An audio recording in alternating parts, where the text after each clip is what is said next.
Hey, what's going on everyone? Welcome back to the channel. Today we've got a really big update to talk about for Warhammer 40k Space Marine 2, the brand new Hotfix Patch 10.2. And let me tell you, there's a ton to unpack here.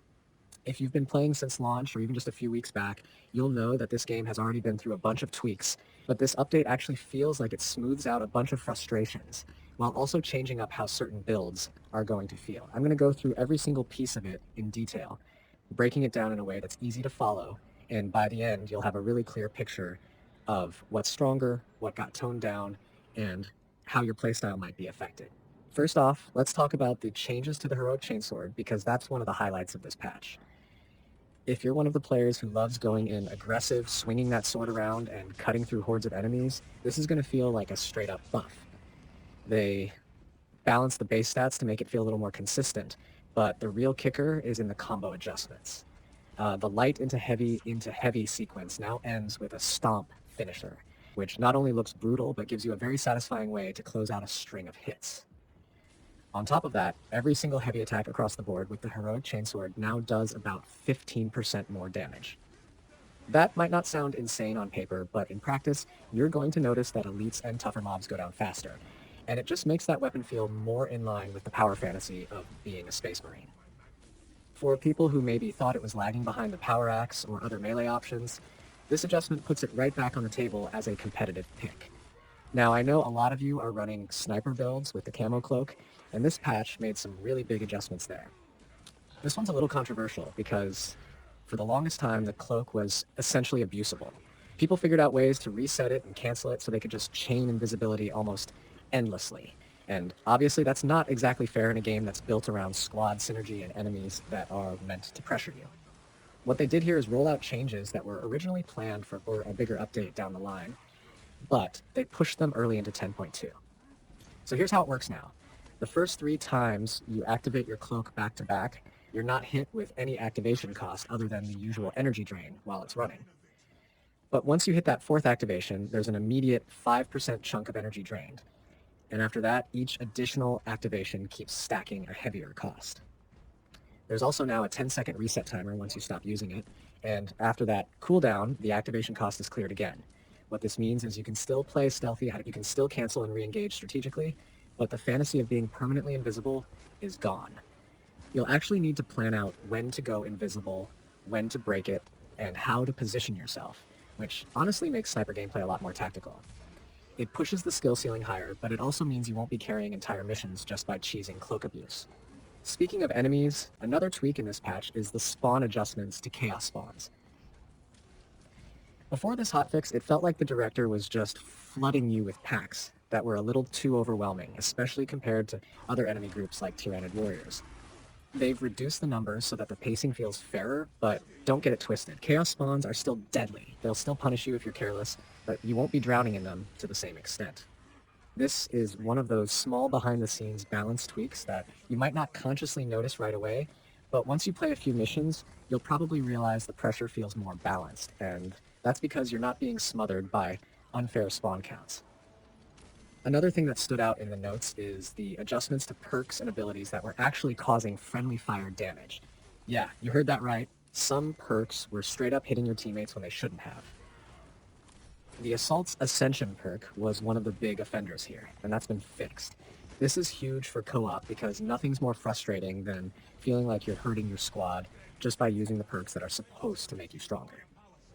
Along with that, they cleaned up an issue with the Power Axe's power backstep attack when you had the Power Wave perk active, where the damage wasn't lining up properly. Now it's consistent, and it actually does what it's supposed to do. These kinds of fixes aren't flashy, but they really help clean up the gameplay loop. Let's also talk about visibility changes, because if you've ever been caught in the chaos of battle with teammates running flame weapons, you know how messy it could get visually. This patch makes flame effects a lot clearer when they're coming from allies, which is a subtle but very welcome quality of life tweak. When you're in the middle of a co-op mission and trying to read enemy movements, that extra clarity goes a long way. And while we're on the subject of co-op, they fixed the AI behavior so bots can now properly enter elevators during exfiltration missions. That might sound like a small thing, but if you've ever had a bot completely ruin the flow because it just sat outside the elevator like an idiot, you know exactly why this was important. Connectivity got a bit of love too, with fixes to some of the ongoing PvP connection issues. Nothing kills the fun faster than lag or disconnects when you're trying to compete, so while they didn't go into a ton of detail on exactly what was changed, the stability should feel noticeably better. There were also a handful of smaller adjustments like UI cleanups, localization fixes for text and translations, and even an update to the ESRB pop-up in the main menu just to reflect the rating properly. That last one doesn't actually affect gameplay at all. It's more of a legal and informational change, but it's in the notes, so it's worth mentioning. So how does all of this shake out for the meta and the way people are playing? Well, if you're a melee main, this patch is basically a love letter to you. The Heroic Chainsword now feels much more powerful, and it actually rewards committing to heavy attacks in your combos. That means you'll see more players leaning into aggressive melee playstyles, which honestly adds to the spectacle of Space Marine 2 because those big finishers just look awesome. If you're on the sniper side of things, it's a little more mixed. Some people are going to be upset about the cloak adjustments, but honestly, it needed to happen.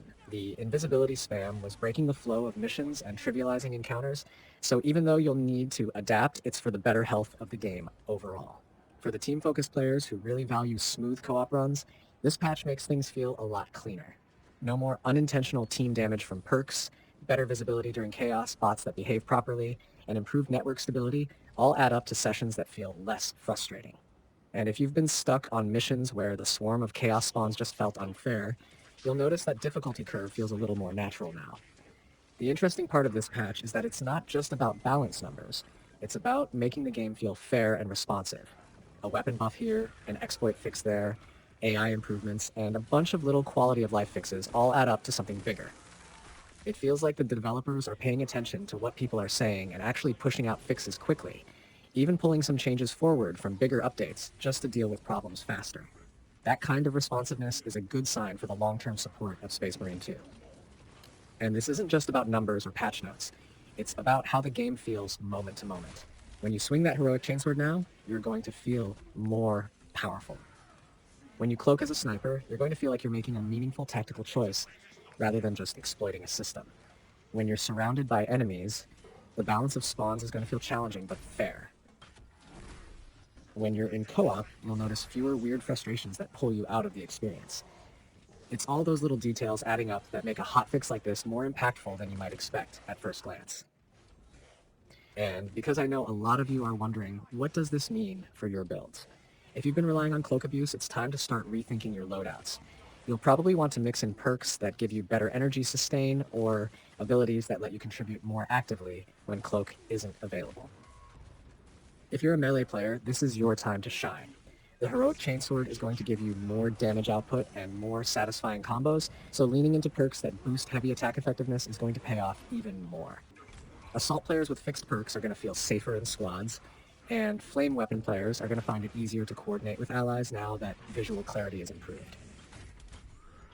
Overall, patch 10.2 might not be the biggest in terms of sheer volume, but it's one of those updates that reshapes the feel of the game in subtle but important ways. It strengthens melee, tones down stealth exploits, balances enemy spawns, and fixes a bunch of frustrating issues.